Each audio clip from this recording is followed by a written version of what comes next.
서울 하늘 아래 이런 곳이 남아 있었던가. 남자는 자신의 구두에 묻은 흙먼지보다 식탁 위에 놓인 투박한 옹기그릇에 시선을 빼앗겼다. 40년을 돌아온 길이었다. 단 한 번도 잊은 적 없는 그 맛을 찾아 그는 이름조차 가물가물한 노파 앞에 섰다. 이 맛은 어디서 배우신 겁니까? 그저 우리 어머니가 가르쳐 준 대로 평생 담근 것이지요. 입에 안 맞으십니까? 남자의 눈시울이 붉어졌다. 정래는 그 눈을 마주한 순간 심장이 덜컥 내려앉는 기분을 느꼈다. 40년 전 기차역 플랫폼에서 내 손을 놓쳤던 그 어린 것의 눈망울. 아니, 그럴 리가 없다. 그 아이는 이미 이 세상 사람이 아닐 텐데. 새벽 공기는 늘 날카로운 칼날 같았다.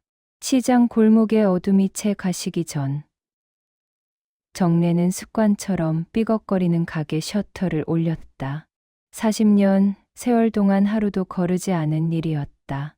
무거운 쇠문이 말려 올라가는 소리는 정래에게 있어 하루를 시작하는 기도가 아니라 어쩌면 스스로에게 내리는 형벌의 시작이었는지도 모른다. 정래의 손은 껍질이 일어난 늙은 생강 같았다. 마디마다 붉어진 뼈마디와 깊게 패인 주름 사이사이에 고춧가루, 물과 진한 고기, 육수 냄새가 문신처럼 배어 있었다. 사람들은 그녀를 함경도 할머니라 불렀고 그녀의 국밥 한 그릇의 시름을 잊었지만 정작 정래 자신의 가슴 속시름은 어떤 진한 육수로도 씻어내지 못했다.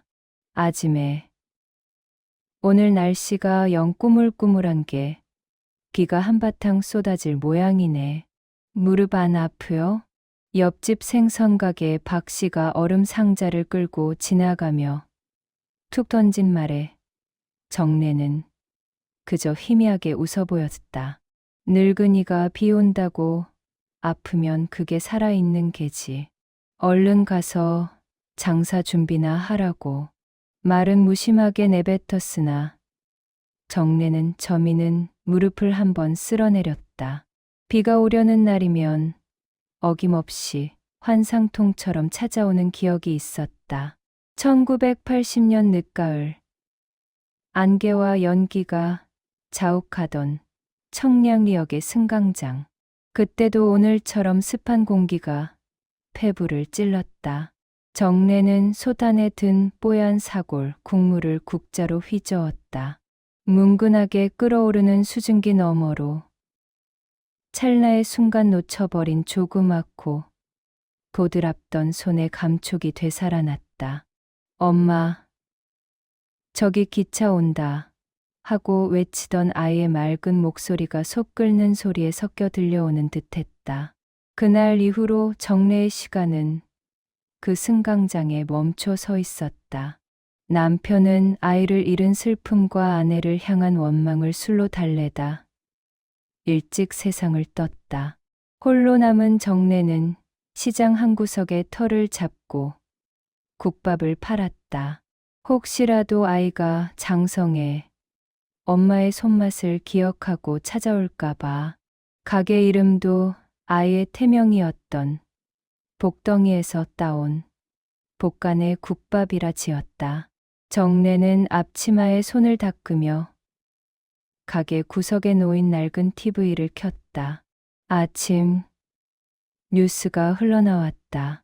화려한 조명과 카메라 불빛 속에서 한 남자가 비행기 계단을 내려오고 있었다. 자수성가한 세계적 투자자 레이먼드 강 입국이라는 자막이 화면 하단을 장식했다. 세상 참 좋아졌어. 저런 양반들은 우리랑은 다른 세상 사람들이겠지. 정래는 혀를 차며 고개를 돌렸다. 화면 속 남자는 짙은 색안경을 쓰고 있어 얼굴을 제대로 볼 수 없었지만 그가 걸치고 있는 외투 한 벌값이 이 시장통 사람들의 1년치 생활비는 좋게 될 것 같았다. 부러움보다는 낯선 느낌이 앞섰다. 하지만 그 순간 화면 속 남자가 잠시 멈춰서서 주머니에서 무언가를 꺼내 만지작거리는 모습이 정래의 시선을 붙들었다. 그것은 아주 낡고 해진 색이 바랜 손수건 같기도 했고 천 조각 같기도 했다. 그 낡은 물건이 남자의 완벽한 차림새 위에서 기묘한 어색함을 만들고 있었다. 정래는 이유 모를 가슴 떨림을 느꼈다. 마치 오래된 서랍 깊숙한 곳에서 잊고 있던 날카로운 바늘에 손끝을 찔린 것 같은 통증이었다. 아니지. 내가 또 노망이 난 게야. 저런 대단한 분이 나랑 무슨 상관이 있다고. 정래는 애써 고개를 저으며 다시 국자를 들었다. 하지만 남자가 화면에서 사라진 뒤에도 그가 손에 쥐고 있던 그 낡은 천 조각의 느낌이 정래의 눈앞에 아른거렸다. 그것은 정래가 장롱 깊숙이 숨겨둔 아예 베넷 저고리 끝동의 수놓아진 문양과 묘하게 닮아 있었다. 창밖으로는 예보대로 가랑비가 내리기 시작했다. 젖어가는 시장 골목의 풍경을 바라보며 정래는 자기도 모르게 나지막이 읊조렸다. 사람만 있다면, 그저 어디선가 밥이나 굶지 않고 살고 있다면, 정래의 혼잣말은 끓어오르는 국밥 연기 속으로 흩어졌다. 그녀는 알지 못했다. 그날 아침 공항을 나선 화려한 승용차가 향한 곳이 어디인지, 그리고 그 차 뒷좌석에 앉은 남자가 손에 쥔 낡은 천 조각에 얼마나 많은 눈물이 배어 있는지를, 먼지가 자욱하게 앉은 기억의 상자가 조금씩 흔들리기 시작하고 있었다. 40년을 기다려온 거대한 폭풍이 고요한 시장 골목의 국밥집을 향해 천천히 발을 떼고 있었다. 성주는 최고급 승용차의 뒷좌석에 앉아 창밖으로 빠르게 지나가는 서울의 풍경을 응시했다. 화려한 고층 빌딩과 눈이 시리도록 밝은 네온사인 불빛이 그가 속한 세계를 대변하고 있었으나 그의 마음은 마치 물 위에 든 기름처럼 그 풍경 속으로 섞여들지 못했다. 레이먼드 강. 사람들은 그를 미국 금융가의 차가운 승부사라 불렀고, 그의 손짓 하나에 수조 원의 돈이 움직였지만 정작 그가 평생을 바쳐 찾고자 했던 것은 숫자로 환산할 수 없는 아주 작고 사소한 기억의 조각이었다. 그의 품 안에는 어울리지 않는 낡은 가죽 수첩이 하나 있었다. 그 속에는 낡아서 해진 비단 조각 하나와 청량리라는 지명이 적힌 바랜 메모가 들어 있었다.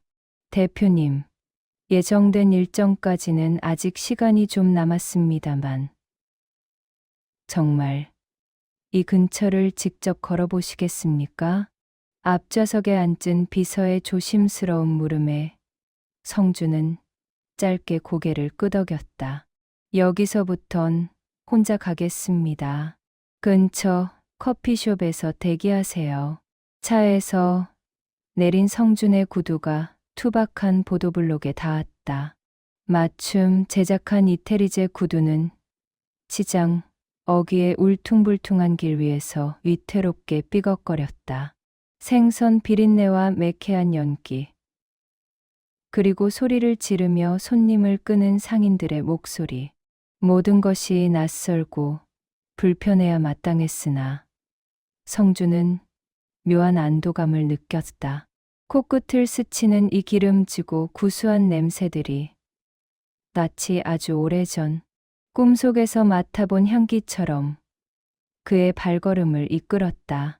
성주는 시장 안쪽으로 깊숙이 걸어 들어갔다.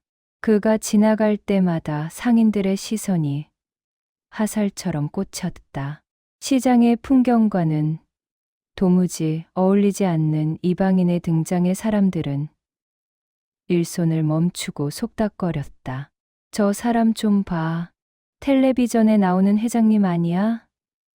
여길 왜 왔대? 성주는 그런 시선에 아랑곳하지 않고 낡은 간판들을 하나하나 살폈다. 그의 기억은 안개 속에 가려진 것처럼 희미했다.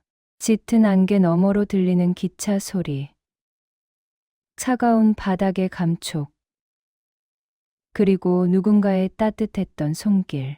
그 손길의 주인을 찾기 위해 그는 그 먼 바다를 건너 이곳까지 온 것이었다.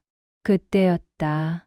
시장 골목 끝자락, 유독 연기가 자욱하게 피어오르는 작은 국밥집 하나가 그의 눈에 들어왔다. 복간의 국밥, 촌스럽기 그지없는 이름이었으나 그 글자를 보는 순간 성준의 가슴 속에 잠자고 있던 무언가가 꿈틀거렸다. 가게 앞 평상에는 한 노인이 옹이진 손으로 팔을 다듬고 있었다. 허리가 굽고 머리가 하얗게 센 여인. 성준은 멀리서 그녀의 뒷모습을 바라보며 자기도 모르게 숨을 멈췄다. 만약 내가 기억하는 그 손길이 저분이라면 성준의 이성은 그것이 거의 불가능한 일임을 경고했다. 40년이라는 세월은 강물도 산천도 바꾸는 시간이다. 하지만 가슴 깊은 곳에서 울리는 독소리 같은 고동이 그를 부추겼다. 성준은 마른 침을 삼키며 가게 문을 향해 다가갔다. 정내는 고개를 숙인 채 묵묵히 칼질을 하고 있었다. 규칙적인 칼질 소리 사이로 낯선 그림자가 드리워졌다. 정내는 일손을 멈추지 않은 채 무심하게 물었다. 어서 오, 국밥 한 그릇 말아드려? 성준은 대답 대신 가게 안으로 한 발짝 들어섰다. 가게 내부는 낡았지만 유난히 정갈했다. 벽에는 세월의 때가 묻은 달력이 걸려 있었고 구석에는 낡은 베넷 저고리 한 벌이 액자에 담겨 보물처럼 모셔져 있었다. 성준의 시선이 그 액자에 머물렀다. 순간 그의 눈동자가 크게 흔들렸다. 아직 장사 안 하시는 건가요? 성준의 목소리는 낮고 떨리고 있었다. 그 목소리에 정내가 천천히 고개를 들었다. 정내의 눈과 성준의 눈이 허공에서 마주쳤다. 정내는 순간 숨이 멎는 것 같았다. 아침 뉴스에서 보았던 그 대단한 양반이 왜 자신의 초라한 가게에 서 있는지 알 수 없었다. 하지만 그보다 더 정내를 당혹스럽게 만든 것은 색안경을 벗은 남자의 눈매였다. 깊고 그윽하면서도 어딘지 슬픔이 서린 그 눈동자. 40년 전 기차역에서 마지막으로 보았던 제 남편의 눈매와 너무도 닮아 있었다. 아니, 장사합니다. 어서 앉으세요.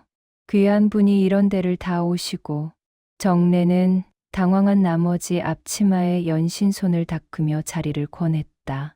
성준은 가장 구석진 자리에 앉아 가게 안을 찬찬히 둘러보았다. 정내는 떨리는 손으로 물컵을 가져다 놓으며 남자의 기색을 살폈다. 아니야, 정내야, 정신 차려. 저런 분이 내 아들일 리가 있겠니. 그저 닮은 사람일 뿐이야. 정내는 마음을 다잡으려 애썼지만 주방으로 돌아가는 그녀의 등 뒤로 남자의 시선이 따라붙는 것이 느껴졌다.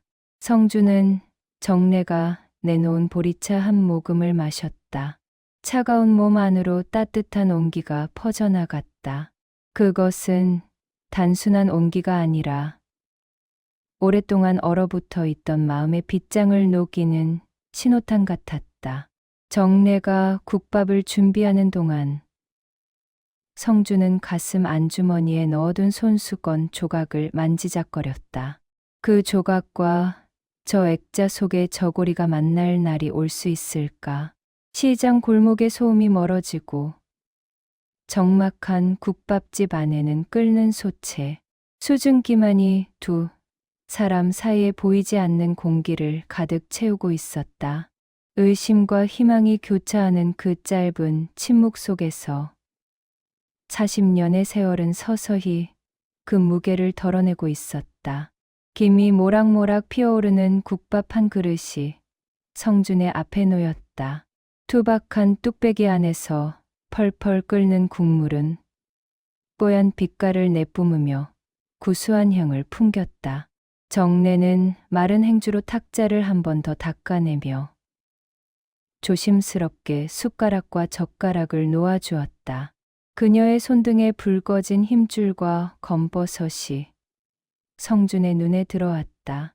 그 손은 평생을 불 앞에서 그리고 물속에서 보낸 이의 훈장 같은 것이었다.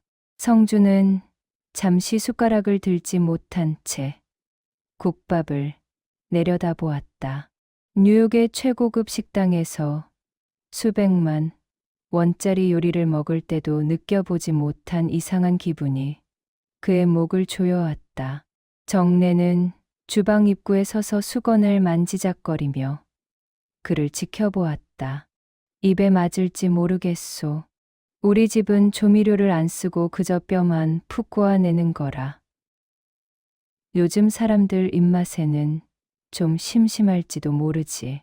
정례의 목소리에는 자부심과 긴장이 동시에 서려 있었다. 성주는 천천히 숟가락을 들어 국물을 한 입 더 넣었다. 뜨거운 국물이 혀끝에 닿는 순간 성주는 자신도 모르게 눈을 감았다. 그것은 단순히 맛있는 국물이 아니었다. 40년 동안 꽁꽁 얼어붙어 있던 기억의 깊은 바닥에서 무언가 거대한 것이 툭 하고 붉어져 나오는 기분이었다. 맛이 참 깊군요. 성준의 짧은 감상에 정례는 안도의 한숨을 내쉬며 곁들여 나온 작은 종지를 가리켰다. 그 장아찌랑 같이 드셔보오. 우리 집안 대대로 내려오는 매실 장아찌인데 소화에도 좋고 국밥이랑 궁합이 잘 맞아요. 성주는 젓가락으로 붉게 삭은 매실 조각 하나를 집어 입에 넣었다. 아삭하게 씹히는 식감 뒤로 달콤하고 시큼한 즙이 터져 나왔다. 그 순간 성준의 머릿속에 번쩍하고 불빛이 켜졌다. 그것은 아주 생생한 느낌이었다. 낡은 마루에 앉아 어머니가 입에 넣어주던 매실 조각, 씨를 발라내고 아들의 입에 쏙 넣어주며 우리 아들, 이거 먹고 체한 거 다 나아라 하고 엉덩이를 두드려주던 손길. 성주는 그 기억이 환상인지 실제인지 분간할 수 없었다. 하지만 혀가 기억하는 그 맛은 거짓말을 하지 않았다. 세상 어디에서도 찾을 수 없었던 오직 어머니라는 존재만이 낼 수 있었던 그 미묘한 뒷맛.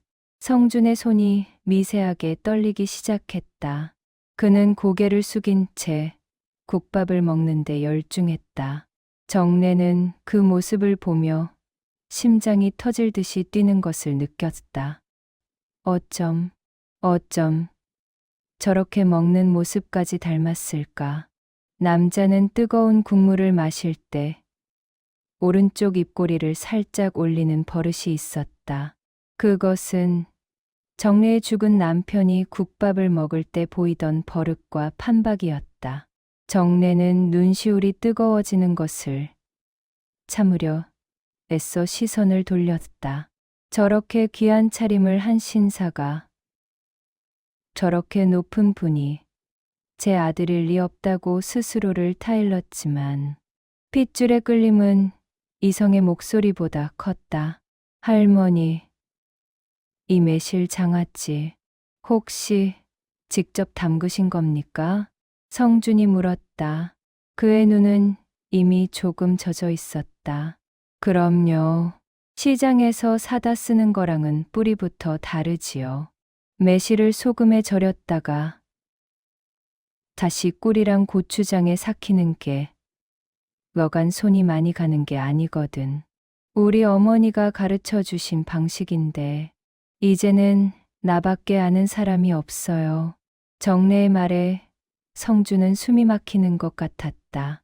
그 나밖에 아는 사람이 없다는 말은 그에게 절망이자 희망이었다. 성주는 양복 안주머니에서 조심스럽게 흰 손수건을 꺼내 입가를 닦았다. 그리고는 차마 묻지 못할 질문을 던졌다. 혹시 예전에, 아주 오래전에 잃어버린 가족이라도 있으신가요? 가게 안의 공기가 차갑게 얼어붙었다. 솥에서 뿜어져 나오던 수증기도 멈춘 듯한 고요가 찾아왔다. 정래의 손에 쥐어져 있던 행주가 바닥으로 툭 떨어졌다. 그녀의 얼굴에서 핏기가 가셨다. 정래는 남자의 얼굴을 뚫어지게 쳐다보았다. 의심과 두려움, 그리고 말로 다 할 수 없는 기대감이 그녀의 눈동자 속에서 소용돌이쳤다. 귀한 손님께서 그런 건 왜 물으십니까? 정래의 목소리는 미세하게 떨리고 있었다. 그녀는 이 상황이 누군가의 짓궂은 장난이거나 아니면 친히 내리는 마지막 시험일지도 모른다고 생각했다. 성주는 대답 대신 품 안에서 낡은 수첩을 꺼내려다 멈췄다. 아직은 아니었다. 만약 아니라고 한다면 그 실망감을 감당할 자신이 없었다. 아니요, 그저 국밥 맛이 너무 그리운 맛이라서 큰 실례를 했습니다.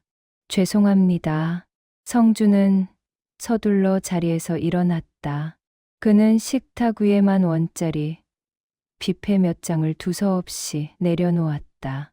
정래가 거스름돈을 주려 했지만 그는 이미 도망치듯 가게 문을 나선 뒤였다.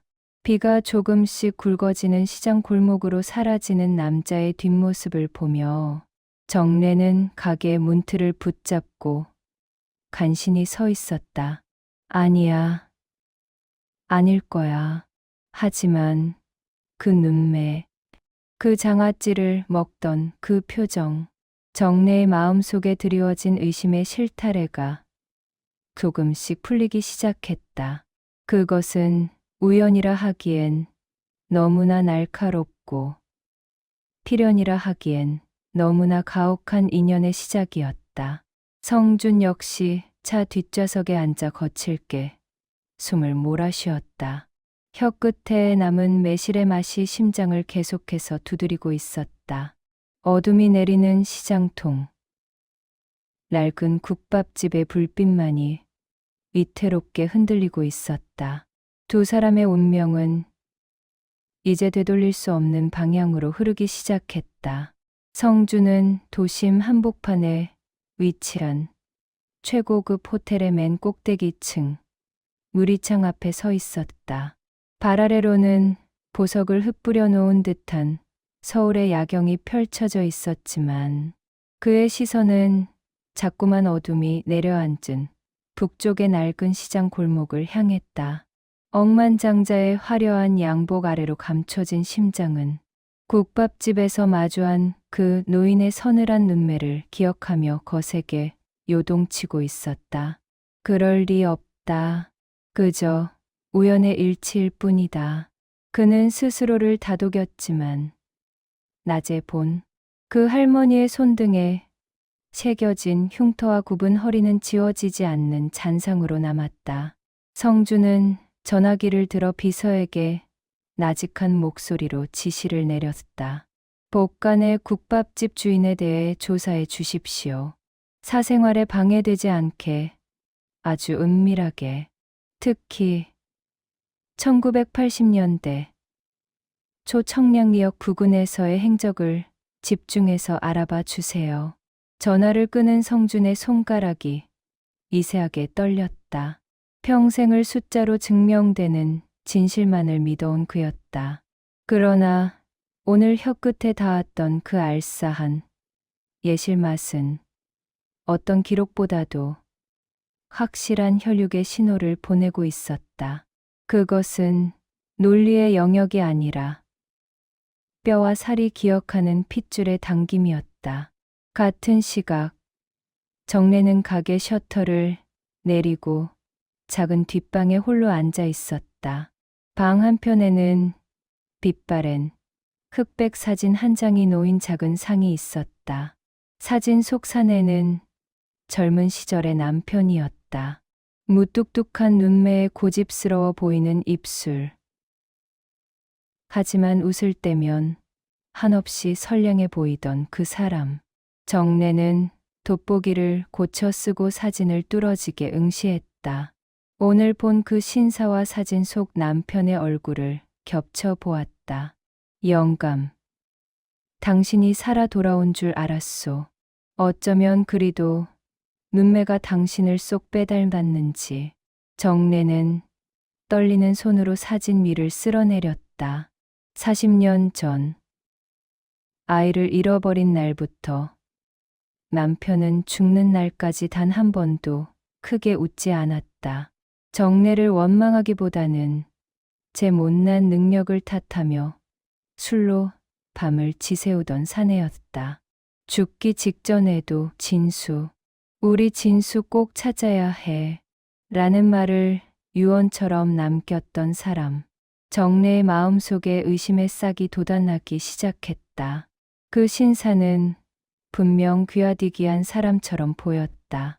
차 한 대가 시장 상인들 평생 번 돈보다 뒷살 법한 그런 사람이 왜 그 누추한 국밥집에 찾아와 눈물을 글썽였을까? 아니야, 정래야. 꿈도 야무지다. 우리 진수가 살았으면 저렇게 대단한 사람이 되었을 리가 없지. 어디 공장에서 손가락이라도 안 다치고 살았으면 다행인걸. 그녀는 고개를 저으며 애써 기대를 억눌렀다. 하지만 기억은 자꾸만 금지된 구역을 침범했다. 남편이 화가 날 때면 왼쪽 귓불을 만지작거리던 습관. 오늘 그 남자가 계산을 하기 전 당황한 기색으로 왼쪽 귓불을 만지던 모습이 번개처럼 머릿속을 스쳤다. 다음 날 아침 성준은 다시 시장을 찾았다. 이번에는 정장을 벗고 편한 옷차림이었지만 타고난 기품은 숨겨지지 않았다.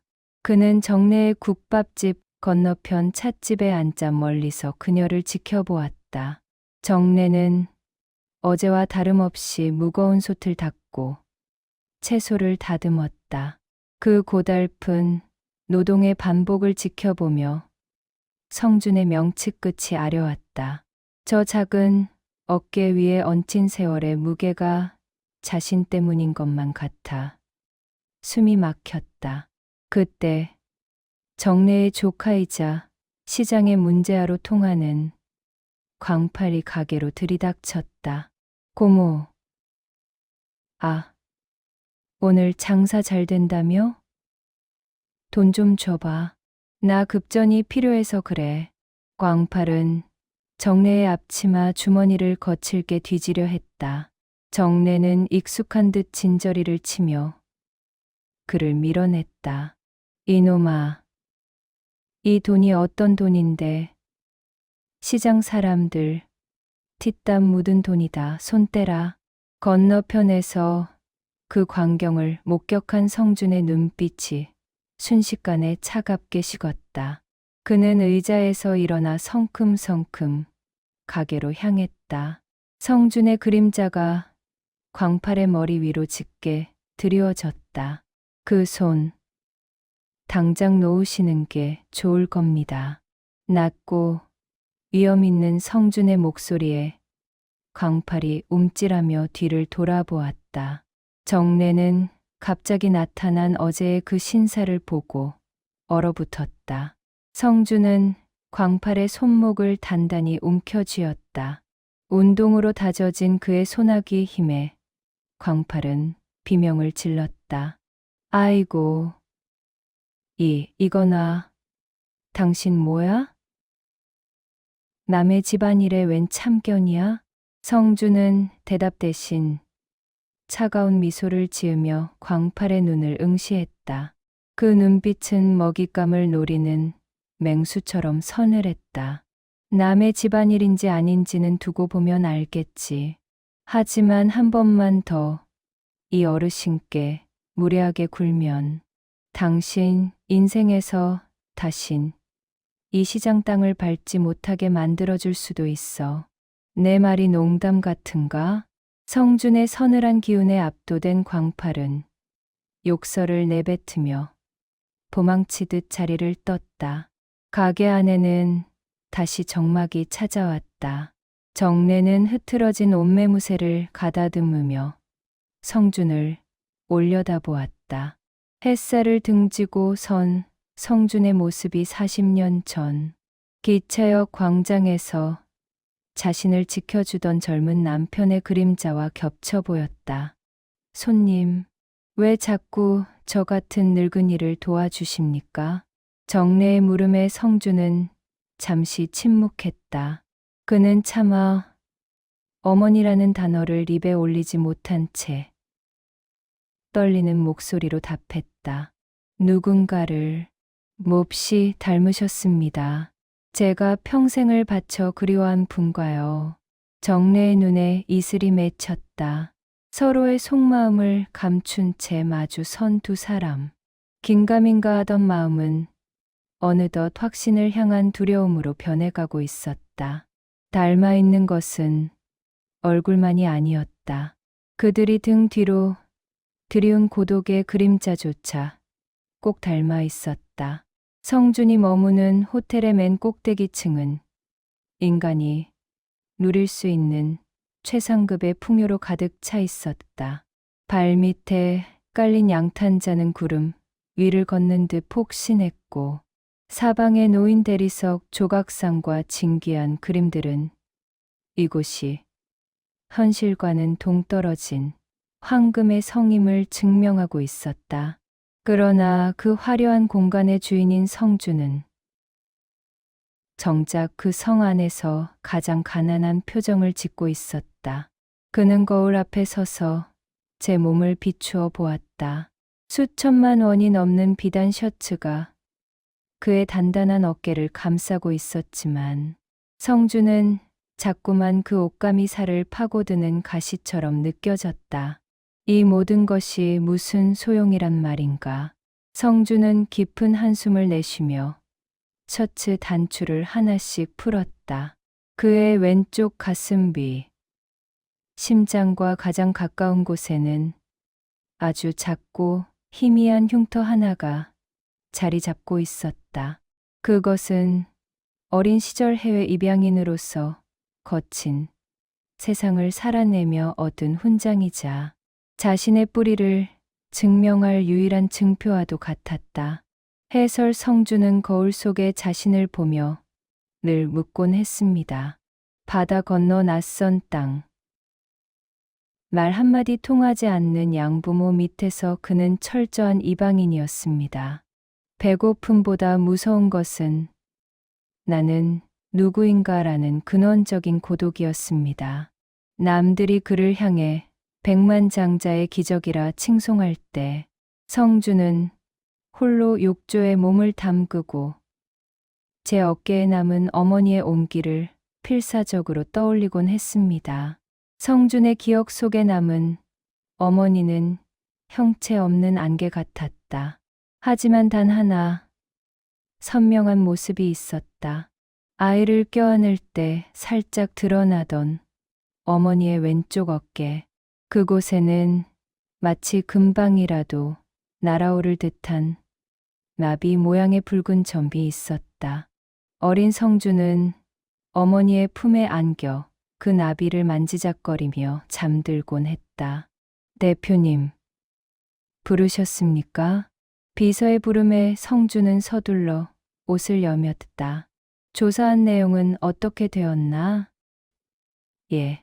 복간의 국밥의 박정래 할머니는 40년 전 청량리역에서 아들을 잃어버린 후 평생 혼자 사셨다고 합니다. 남편분은 그 화병으로 일찍 돌아가셨고요. 현재는 시장 상인들 사이에서 욕쟁이 할머니로 통하지만 뒤로는 형편이 어려운 아이들을 위해 만물래 기부를 해오셨더군요. 비서의 보고를 듣는 성준의 눈매가 가늘게 떨렸다. 아들의 이름은 무엇이었다고 하나? 박진수. 당시 5살이었다고 합니다. 진수. 성준은 그 이름을 입 안에서 굴려보았다. 낯설지만 혀끝에 감기는 그 이름이 마치 제 이름인 양 가슴을 저릿하게 만들었다. 성준은 창밖의 서울 시내를 바라보며 나직하게 읊조렸다. 40년, 그 긴 세월을 그분은 그 좁은 국밥집에서 나를 기다리며 늙어가신 건가. 한편 같은 시간 정래는 좁은 방에서 낡은 속옷을 갈아입고 있었다. 굽은 어깨를 펴기 위해 기지개를 켜던 그녀의 왼쪽 어깨 위로 세월의 빛이 발에 희미해진 나비 모양의 붉은 점이 모습을 드러냈다. 정래는 거울에 비친 그 점을 무심히 바라보다가 문득 낮에 본 그 신사의 눈빛을 떠올렸다. 참으로 이상한 일이지. 그 양반을 보면 자꾸만 가슴이 아려온단 말이야. 마치 내가 전생에 진 빚이라도 있는 사람처럼. 정래는 한숨을 내쉬며 불을 껐다. 어둠 속에서 정래는 낡은 베넷저고리를 가슴에 꼭 껴안았다. 그것은 그녀가 40년간 간직해온 유일한 희망이자 고통의 근원이었다. 진수야, 내가 만약 살아서 그 사람처럼 번듯하게 컸다면 이 애미를 보러 올 때 그런 비단 옷을 입고 오겠지? 하지만 내 아들아, 나는 내가 거지가 되어 돌아와도 좋으니 그저 한 번만 살아있는 숨소리를 듣고 싶구나. 정래는 매일 밤 같은 꿈을 꾸었습니다. 기차역 안개 속에서 자신의 치맛자락을 붙잡던 고사리 같은 손. 그 손을 놓친 자책감이 40년 동안 그녀의 심장을 갉아먹었습니다. 그녀는 백만장자가 된 아들을 바라는 것이 아니었습니다. 그저 어머니라고 불러줄 단 한 번의 목소리. 그것 하나면 정래의 고달픈 인생은 모두 보상받을 수 있었습니다. 황금의 성에 갇힌 아들과 흙먼지 날리는 시장통의 어머니. 두 사람은 같은 밤 다른 공간에서 서로의 그림자를 그리워하며 잠을 청하고 있었다. 운명의 나침반은 이제 서서히 두 사람의 거리를 좁혀가고 있었지만 그 앞에는 아직 진실이라는 거대한 파도가 기다리고 있었다. 시장의 소문은 불길보다 빨랐다. 어제 성준이 조카 광팔의 손목을 낚아채며 위협했던 사건은 밤사이 시장 사람들 사이에서 괴상한 이야기로 둔갑해 퍼져나갔다. 으리으리한 외제차를 타고 온 젊은 신사가 사실은 이 시장통의 재개발권을 노리는 투기꾼이라느니, 혹은 정래의 국밥 맛을 훔치러 온 대기업 사기꾼이라느니 하는 독버섯 같은 말들이 정래의 귀에도 들어왔다. 해설 정래는 평생 사람의 진심보다 무서운 것이 사람의 혓바닥임을 알고 살았습니다. 그 신사의 눈매에서 죽은 남편의 그림자를 보았다고 믿었던 자신의 마음이 혹여 노망난 늙은이의 헛된 망상은 아니었을지 겁이 났습니다. 재벌이라는 화려한 껍데기 뒤에 숨겨진 속셈이 무엇인지, 세상 천지에 저렇게 잘난 양반이 왜 하필 제 누추한 가슴을 헤집어 놓는지 알 길이 없었습니다. 그때 도망갔던 조카 광팔이 다시 가게로 나타났다. 이번에는 혼자가 아니었다. 그는 어디서 구했는지 모를 조잡한 서류 뭉치를 정례 앞에 내밀었다. 고모, 내 말 잘 들어. 그놈 사기꾼이야. 미국에서 사람 등쳐먹고 도망 온 놈이라고.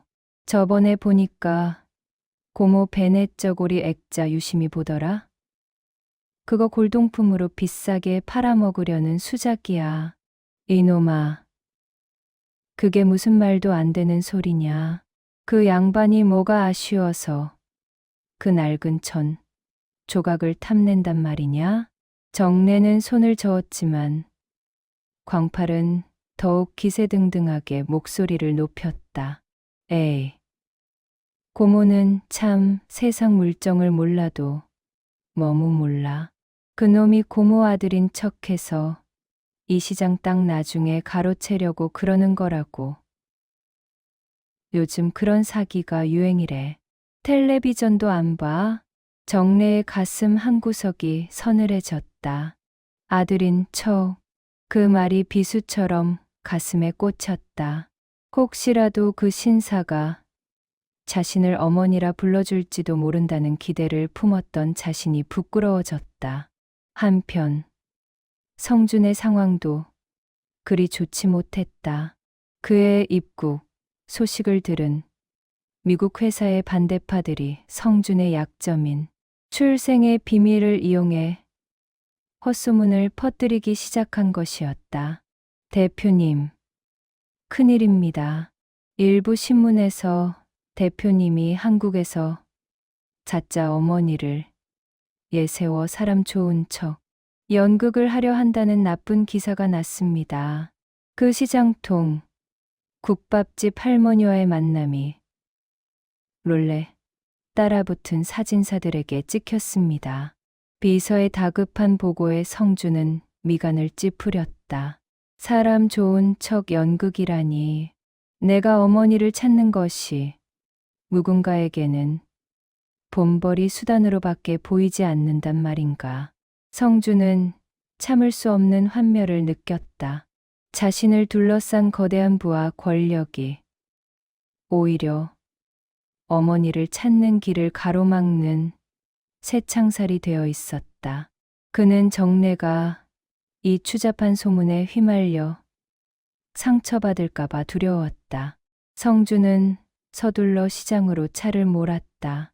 비가 내리는 오후, 성준이 다시 국밥집 문을 열고 들어섰다. 하지만 그를 맞이한 것은 정내의 따뜻한 눈빛이 아니었다. 정내는 차가운 물통을 탁자에 소리나게 내려놓으며 얼굴을 돌렸다. 손님, 이제 우리 집 국밥은 안 팔랍니다. 더 이상 오지 마세요. 성준은 당황해서 멈춰 섰다. 할머니, 갑자기 그게 무슨 말씀이십니까? 제가 무슨 실수라도 했나요? 귀한 집 도련님이 이런 데 와서 노인네 마음 흔들어 놓는 거 이제 재미없지 않소?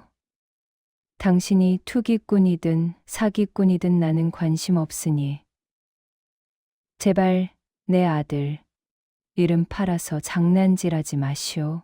정내의 목소리는 파르르 떨리고 있었다. 그녀의 눈에는 서러움과 배신감이 가득 차 있었다. 성준은 가슴이 찢어지는 듯한 통증을 느꼈다. 진실을 말하고 싶었지만 자신의 등 뒤에 붙은 사진 사냥꾼들과 세상의 시선이 그를 망설이게 했다. 장난이 아닙니다. 저는 정말로 나가요. 당장 나가란 말이오. 정내는 빗자루를 들어 성준을 밀어냈다. 성준은 차마 저항하지 못한 채 빗속으로 쫓겨났다. 빗물에 젖은 성준의 비싼 외투가 초라해 보였다. 있었다. 가게 문틈으로 성준의 뒷모습을 보며 정래는 앞치마를 뒤집어 쓰고 주저앉아 소리내어 울었다. 해설 서로를 향해 뻗었던 손길이 허공에서 엇갈렸습니다. 한 사람은 자식을 도구로 이용당할까 두려워 문을 걸어 잠갔고, 한 사람은 자신의 돈과 지위가 어머니에게 짐이 될까봐 진실을 삼켰습니다. 40년을 돌아온 길 끝에서 마주한 것은 따뜻한 품이 아니라 세상이 만들어낸 차가운 벽이었습니다. 비는 그칠 줄 모르고 내렸고 두 사람의 마음 속에는 지울 수 없는 생채기가 하나 더 늘어났습니다. 성주는 빗속에서 정래의 가게를 오래도록 바라보았다.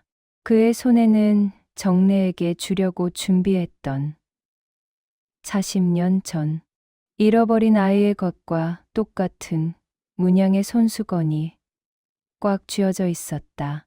그 남자가 빗속으로 쫓겨난 뒤 국밥집의 가스불은 꺼졌지만 정래의 마음속에 일렁이는 불꽃은 꺼질 줄을 몰랐다. 텅 빈 가게에 홀로 앉아 있노라면 뒷소리가 마치 누군가의 흐느낌처럼 들려와 가슴을 쳤다. 정래는 바닥에 떨어진 빗자루를 줍다가 문득 탁자 아래 젖은 채 떨어져 있는 하얀 천 조각 하나를 발견했다. 성준이 황급히 쫓겨나며 떨어뜨리고 간 손수건이었다. 해설 정래는 그것을 당장 쓰레기통에 처박으려 했습니다. 제 가슴을 헤집어 놓은 사기꾼의 물건이라 생각하니 치가 떨렸습니다. 하지만 손끝에 닿은 천의 느낌이 이상했습니다. 그것은 요즘 백화점에서 파는 매끄러운 비단이 아니었습니다. 거칠면서도 포근한, 아주 오래전 이 땅에 여인들이 길쌈을 해 만든 무명천의 느낌이었습니다. 정래는 홀린 듯 그 젖은 천을 들고 뒷방으로 들어갔습니다. 방 안의 공기는 서늘했다. 정래는 낡은 형광등 아래에서 젖은 손수건을 펼쳤다. 흙탕물이 조금 묻었지만 모서리에 정교하게 수놓아진 무늬가 형광등 불빛 아래 선명하게 드러났다. 그것은 푸른 실로 수놓인 작은 나비였다. 정래의 눈동자가 놀라움으로 커졌다. 그녀는 떨리는 손으로 장롱 깊숙한 곳에서 오래된 오동나무 상자 하나를 꺼냈다. 40년 동안 이사를 갈 때도 빚쟁이에게 쫓길 때도 목숨처럼 품고 다녔던 상자였다. 상자 뚜껑을 열자 쿰쿰한 세월의 냄새와 함께 조명 냄새가 확 끼쳐왔다. 상자 안에는 누렇게 색이 바랜 베넷 저고리 한 벌이 놓여 있었다. 정래는 눈물로 흐려진 눈앞을 닦아내며 저고리의 긴 머리를 살폈다. 그곳에는 성준의 손수건에 새겨진 것과 똑같은, 아니, 한 사람의 솜씨라고 밖에는 설명할 수 없는 푸른 나비가 앉아 있었다. 아니야, 이럴 리가 없어. 이건 내가 우리 진수 낳고 앞산의 진달래 필 적에 내 손으로 직접 수놓은 건데, 이 세상에 단 하나밖에 없는 나비인데. 해설 40여 년 전 젊은 정래는 눈이 침침해질 정도로 정성을 들여 아들의 베넷 저고리에 나비를 수놓았습니다. 아이가 나비처럼 자유롭게 날아다니길 바라는 어미의 소망이었습니다. 실이 부족해 나비의 왼쪽 날개 끝부분을 보라색 실로 살짝 바꿔서 꿰맸던 그 작은 실수까지 성준이 남기고 간 손수건 위에 고스란히 남아 있었습니다. 그것은 돈으로 살 수 있는 물건이 아니라 오직 정래의 기억 속에만 존재하는 확실한 증거였습니다. 정래는 손수건을 가슴에 품고 방바닥에 엎드렸다. 목 놓아 우는 소리가 터져 나왔다. 그 신사는 사기꾼이 아니었다. 그는 자신의 아들이었다. 그 귀한 차림을 하고 그 대단한 자리에 있으면서도 제 어미가 수놓아준 낡은 천 조각을 버리지 못하고 40년을 품고 살았던 것이다. 진수야, 내 강아지 진수야. 이 애미가 죄인이다. 너를 몰라보고 그 모진 빗속으로 너를 내쫓았구나. 정내는 당장이라도 밖으로 뛰어나가 아들을 붙잡고 싶었다. 하지만 몸이 말을 듣지 않았다. 평생을 버텨온 고단함이 한꺼번에 밀려온 탓인지 아니면 너무나 거대한 진실 앞에 정신을 놓아버린 것인지 정래는 그만 정신을 잃고 쓰러지고 말았다. 손수건에 묻은 빗물이 정래의 눈물과 섞여 강바닥을 적셨다. 40년의 세월이 그 작은 나비 날개 위에 얹혀 파르르 떨리고 있었다. 한편 호텔로 돌아온 성주는 깊은 슬픔에 빠져 있었다. 손수건을 잃어버렸다는 사실을 깨닫고 다시 시장으로 가려 했지만 그를 감시하는 눈들이 너무 많았다. 대표님, 지금 나가시면 안 됩니다. 기자들이 1층 로비에 진을 치고 있습니다. 일단 내일 아침에 사람을 보내보겠습니다. 비서의 만류에 성주는 주먹을 꽉 쥐었다. 그 손수건이 어떤 건지 자네도 알지 않나. 내 목숨보다 귀한 거야. 그 할머니가, 아니, 우리 어머니가 그걸 보셨다면. 성준의 눈에 뜨거운 기운이 서렸다. 그는 직감적으로 느끼고 있었다. 이제 더 이상 숨길 수도 멈출 수도 없는 진실의 거센 흐름이 시작되었음을. 밤은 깊어갔고 시장 골목의 작은 방에서는 한 노인이 아들의 이름을 부르며 깊은 잠에 빠져들었다. 그리고 그 방 문 밖에는 정래의 재산을 노리고 기회를 엿보던 조카 광팔이 어둠 속에서 번뜩이는 눈으로 상자를 노려보고 있었다. 시장의 새벽은 평소보다 무겁게 가라앉아 있었다. 빗줄기는 가늘어졌으나 밤새 내린 비로 골목마다 축축한 한기가 배어 있었다. 정래의 가게 문이 평소보다 늦게까지 닫혀 있는 것을 이상하게 여긴 옆집 박 씨가 문을 두드렸다. 아지매, 정래 아지매, 해가 중천인데 왜 아직 소식이 없어? 대답 대신 들려온 것은 안쪽에서 무언가 우당탕거리는 소리와 조카 광팔의 다급한 발소리였다.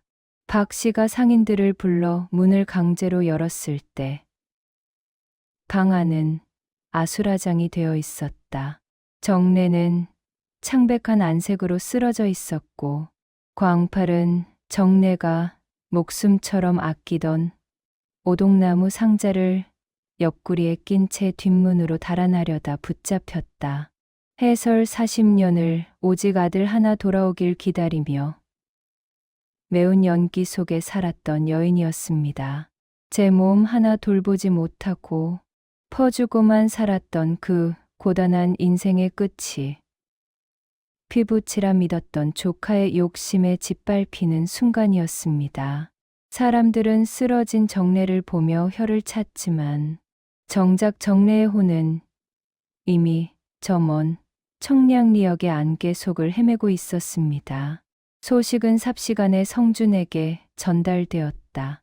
비서로부터 정래가 위독하고 의품 상자를 도둑맞을 뻔했다는 보고를 받은 성준은 그 자리에서 진행 중이던 수조 원 규모의 사업 계약을 박차고 일어났다. 대표님, 지금 나가시면 계약이 취소됩니다. 상대 측에서 기다리고 있습니다. 비서의 절박한 외침에 성준은 차갑게 대꾸했다. 그의 눈에는 이미 이성이 아닌 40년을 억눌러온 핏줄의 본능이 불타오르고 있었다. 말았다. 전부 취소해. 내 어머니의 숨이 끊어질지도 모르는데. 그깟 종이 쪼가리가 무슨 소용이란 말인가. 당장 차 준비해. 시장으로 간다. 성준의 검은 승용차가 빗물을 가르며 시장 골목으로 미끄러져 들어왔다. 비싼 외제차에서 내린 성준의 모습은 평소의 침착함을 잃어버린 채였다. 그는 구두가 진흙탕에 빠지는 것도 아랑곳하지 않고 정례가 실려간 인근 작은 병원 응급실로 뛰어들어갔다. 응급실의 낡은 커튼 너머로 산소 마스크를 쓴 채 가쁘게 숨을 몰아쉬는 정례의 모습이 보였다. 성준은 그 앞에 무릎을 꿇었다.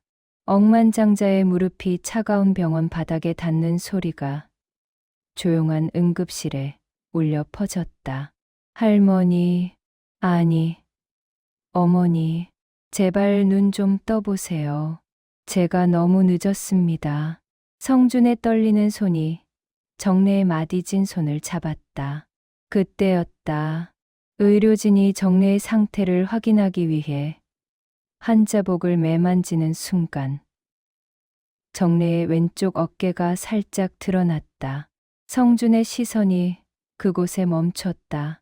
희미한 전등 불빛 아래 정례의 굽은 어깨 위로 선명하게 새겨진 나비 모양의 붉은 점이 모습을 드러냈다. 성준의 머릿속에서 어린 시절의 기억이 천둥소리처럼 되살아났다. 어머니의 품에 안겨 저 나비를 만지면 세상 무엇도 두렵지 않았던 그 평화로운 오후의 기억. 성준은 보았습니다. 40년 전 자신을 품에 안고 자장가를 불러주던 여인의 어깨에 새겨져 있던 그 약속의 증표를 말입니다. 그것은 세상 어떤 유전자, 검사보다 확실한 하늘의 뜻이었습니다. 성준은 정례의 손을 제 뺨에 갖다 대며 목 놓아 울었습니다. 자신이 누려온 그 화려한 돈과 명예가 이 작은 나비 하나를 지키기 위해 어머니가 흘린 피눈물의 대가였음을 깨닫는 순간이었습니다. 성준은 간호사를 밀쳐내고 정례의 귓가에 대고 울부짖었다. 엄마, 나 진수예요. 진수가 왔어요.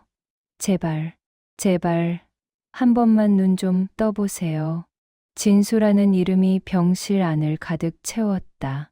그 이름은 정례에 멈춰가던 심장을 다시 뛰게 하는 유일한 약이었다. 정례의 눈꺼풀이 미세하게 파르르 떨렸다. 그녀는 가느다란 숨을 내뱉으며 아주 천천히 40년의 안개를 뚫고 눈을 떴다.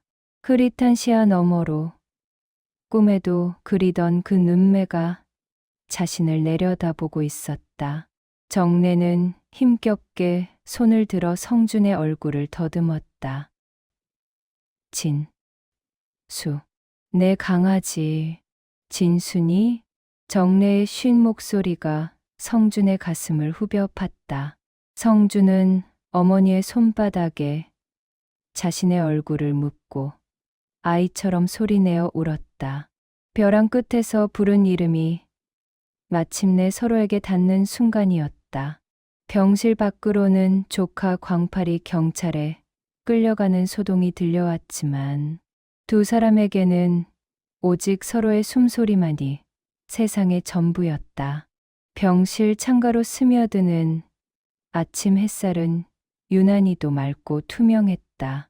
폭풍우가 지나간 뒤의 하늘처럼 정례의 얼굴에서도 40년간 거치지 않던 그늘이 조금씩 거치고 있었다. 성준은 밤새 정례의 침대 곁을 지켰다. 세상이 어떻게 돌아가는지 결정하는 수많은 서류 대신 그는 어머니의 거친 손을 꼭 쥔 채 그 온기만을 느끼고 있었다. 성준은 어머니의 잠든 얼굴을 보며 생각했습니다. 자신이 일구어낸 그 화려한 돈과 명예가 사실은 돌아갈 곳을 잃은 아이의 처절한 몸부림이었으므려. 이제야 그는 백만장자 레이먼드 강이 아닌 시장통 국밥집 아들 진수로 돌아와 편안함을 찾았습니다. 하지만 이 기적 같은 재회 뒤에는 세상의 차가운 시선과 그동안 어머니를 괴롭혀온 악연들을 정리해야 할 냉혹한 순서가 남아 있었습니다. 오전 10시 성준의 비서가 정중하게 문을 두드리고 들어왔다.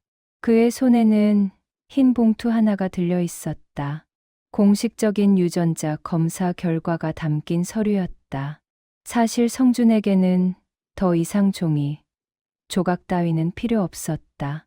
심장이 먼저 알아본 혈육이었으니까. 하지만 세상의 입을 막고 어머니의 명예를 되찾아주기 위해선 반드시 거쳐야 할 관문이었다. 결과가 나왔습니까? 예, 대표님. 99.9% 의심의 여지 없는 친어머니와 아들 사이입니다. 비서의 목소리가 미세하게 떨렸다. 성준은 결과 서류를 받아 정래의 머리맡에 놓았다. 그리고는 그동안 정래의 주변을 맴돌며 해를 끼쳤던 이들에 대한 처분을 지시했다. 그의 목소리는 다시금 미국 금융가의 냉철한 사업가로 돌아가 있었다. 조카 박광팔은 어떻게 되었나? 돈을 훔치려 한 죄, 그리고 노인을 괴롭힌 죄로 경찰서에 갇혀 조사받고 있습니다. 절대 봐주는 일은 없다고 못 박았습니다. 미국 회사 쪽에서 헛소문을 퍼뜨린 세력들은 법무팀을 총동원해 명예훼손으로 고소했습니다. 그들이 가진 모든 권한을 빼앗고 회사에서 영원히 쫓아낼 계획입니다. 성준의 서늘한 복수는 빈틈없고 무거웠다. 그는 자신을 공격하는 것은 참을 수 있었으나 어머니의 고귀한 그리움을 사기극으로 몰아간 이들은 결코 용서할 수 없었다. 며칠 뒤 어느 정도 기운을 회복한 정래는 성준의 부축을 받으며 병원 문을 나섰다. 병원 정문에는 평생 보지도 못한 최고급 승용차 수십 대가 줄을 지어 서 있었다. 검은 양복을 입은 경호원들이 정래를 향해 일제히 고개를 숙였다. 아이고, 진수야, 이게 다 뭐냐? 나는 그냥 내 국밥집으로 가면 된다. 시장 사람들이 기다릴 텐데. 정래는 화려한 대접이 도리어 부끄러운 듯 성준의 소매를 잡아 끌었다. 성준은 어머니의 어깨를 감싸 안으며 부드럽게 웃었다. 어머니, 이제 고생은 끝났어요. 시장 사람들에게는 제가 이미 인사를 다 드렸습니다. 오늘은 어머니께 보여드릴 곳이 있어요. 자동차가 도착한 곳은 서울 근교의 조용한 숲속에 위치한 큰 저택이었다. 정래의 남편, 즉 성준의 아버지가 생전에 그토록 좋아했다던 소나무가 정원에 가득 심겨 있었다. 대문을 열고 들어가자 집 안 풍경은 정래가 쓰던 낡은 가구들과 손때, 묻은 물건들이 새 가구들과 어울려 놓여 있었다. 성준이 어머니의 기억을 온전히 지켜드리기 위해 시장 골목의 방을 그대로 옮겨놓은 듯한 공간도 마련해둔 것이었다. 정래는 눈시울을 붉혔습니다. 아들은 단순히 돈으로 꾸민 궁궐을 선물한 것이 아니었습니다. 40년 전 잃어버린 자신의 시간과 남편과 함께 누리지 못한 평범한 행복의 조각들을 하나하나 정성껏 이어붙여 바치고 있었습니다. 황금으로 만든 침대보다 마루 한편에 놓인 낡은 재봉틀에 정래는 가슴 벅찬 감동을 느꼈습니다. 그것은 미안하다는 아들의 말 없는 고백이자 고맙다는 하늘의 대답이었습니다. 그날 오후 성주는 시장 상인 전원을 호텔 행사장으로 초대했다. 그는 그 자리에서 정례의 아들임을 공식적으로 밝히고 시장의 낡은 시설을 싹 고쳐주는 것과 상인 자녀들을 위한 장학금을 내놓겠다고 약속했다. 여러분, 제 어머니를 40년 동안 지켜주셔서 감사합니다. 이제 박정래 여사는 제 어머니이자 이 시장의 영원한 복덩이로 남으실 겁니다. 성준의 연설에 상인들은 박수를 치며 환호했다. 정례를 사기꾼이라 비웃던 이들도, 투기꾼의 앞잡이라 욕하던 이들도 모두 고개를 숙였다. 정례는 화려한 한복을 차려입고 가장 높은 자리에 앉자 아들이 따라주는 술 한 잔을 받았다. 술잔에 비친 자신의 모습은 더 이상 초라한 국밥집 할머니가 아니었다. 강물이 바다를 만나 그 이름을 잃는 것이 아니라 더 큰 세계로 나아가듯 두 사람의 삶은 비로소 완성되어 가고 있었다. 40년의 한이 마침내 눈부신 기쁨으로 피어나는 순간이었다. 세월의 수레바퀴는 멈추지 않고 굴러가 어느덧 시린 겨울을 지나 연두색 숨결이 움트는 봄의 문턱에 닿았다. 큰 저택의 너른 정원에는 정례의 고향에서 옮겨 심은 매화나무가 수줍게 뽐망울을 터뜨리고 있었다. 평생을 시장통의 매캐한 연기와 비린내 속에 살았던 정례에게 아침마다 창을 열면 가슴 깊숙이 밀려드는 이 맑은 숲의 향기는 여전히 꿈결처럼 낯설고도 달콤했다. 정례의 손은 더 이상 차가운 물에 젖어 있지 않았습니다. 아들은 어머니의 거친 손에 좋은 화장품을 발라주고 세상에서 가장 부드러운 털옷을 입혀주었습니다. 하지만 정례가 가장 행복한 순간은 비단 옷을 입었을 때가 아니었습니다.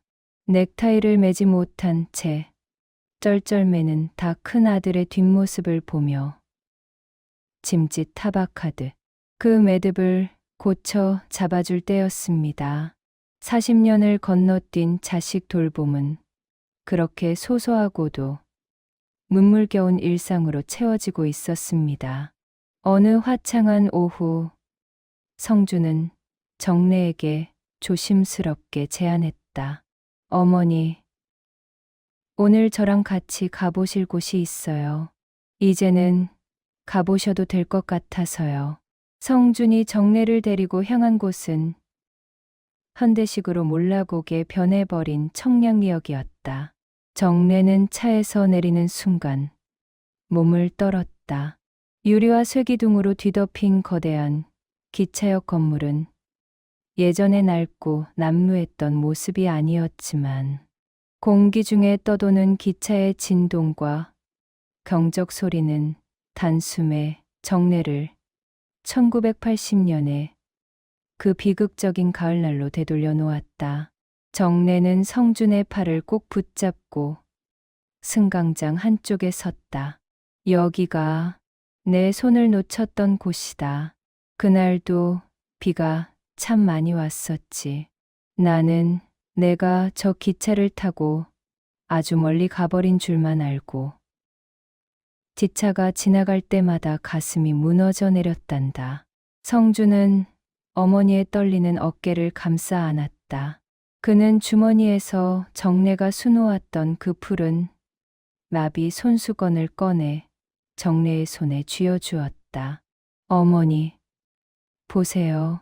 저기 오는 기차는 이제 누군가를 떼어놓으러 오는 게 아니라 집으로 돌아오는 사람들을 태우고 오는 거예요. 저도 그렇게 돌아왔잖아요. 이제 이 역은 슬픈 곳이 아니에요. 우리가 다시 만날 약속을 지킨 곳이죠. 성주는 역 한쪽 벤치에 정례를 앉히고 미리 준비해온 작은 보따리를 풀었다. 그 안에는 정례의 남편, 즉 성준의 아버지가 생전에 좋아하던 막걸리 한 잔과 정례가 직접 부친 녹두전이 들어 있었다. 정례는 남편의 사진을 꺼내 벤치 위에 올려두고 떨리는 목소리로 속삭였다. 영감, 보고 있소? 우리 진수 찾았소. 당신이 그렇게 그리워하던 우리 아들. 이렇게 번듯하게 커서 내 앞에 나타났소. 이제 걱정 말고 편히 쉬오. 내가 나중에 당신 곁으로 갈 때 우리 아들 얘기 보따리 가득 싸들고 갈 테니. 해설 정례는 비로소 40년간 자신을 가두었던 죄책감이라는 감옥에서 걸어 나왔습니다. 기차 소리는 더 이상 비명처럼 들리지 않았고 역을 스쳐 지나는 바람은 남편의 다정한 손길처럼 정례의 등을 어루만졌습니다. 맺힌 한이 풀리는 순간이었습니다. 강물은 바다에 닿아 비로소 평온해졌고 길을 잃고 헤매던 어린 나비는 40년의 비행 끝에 마침내 어머니라는 이름의 꽃밭에 내려앉았습니다. 집으로 돌아오는 길. 차 안에서 정례는 성준의 어깨에 머리를 기댄 채 까무러치듯 잠이 들었다. 성준은 잠든 어머니의 얼굴을 가만히 바라보았다. 깊게 패인 주름마다 고달팠던 세월이 훈장처럼 박혀 있었다. 그는 다짐했다. 남은 세월 동안 저 주름 사이사이를 웃음과 행복으로만 채워 넣겠노라고. 저녁이 되자 큰 저택의 주방에서는 구수한 된장찌개 냄새가 피어올랐다. 성준은 서툰 솜씨로 어머니를 위해 앞치마를 둘렀고 정례는 그 모습이 대견해 허허거리며 웃음을 터뜨렸다. 세상 사람들은 이 이야기를 큰 부자가 된 아들의 기적 같은 성공담이라 말할지 모른다. 하지만 정례와 성준에게 이것은 그저 잃어버렸던 계절을 되찾은 평범하고도 위대한 사랑의 기록이었다. 창밖으로는 봄비가 내리고 있었다. 40년 전에 그 차가웠던 비와는 다른 대지를 적시고 생명을 깨우는 따스한 단비였다. 정례는 아들의 손을 잡고 창밖을 보며 나지막이 읊조렸다. 진수야, 참 따뜻하구나. 올봄은 유난히도 따뜻해. 인생의 모진 비바람을 견뎌온 모든 이들에게 계절은 반드시 돌아옵니다. 혹여 그 봄이 조금 늦게 찾아올지라도 사랑하는 이의 손을 잡고 맞는 그 계절은 세상 무엇보다 눈부시고 따뜻할 것입니다. 정례와 성준의 남은 계절은 그렇게 영원한 봄으로 기억될 것입니다.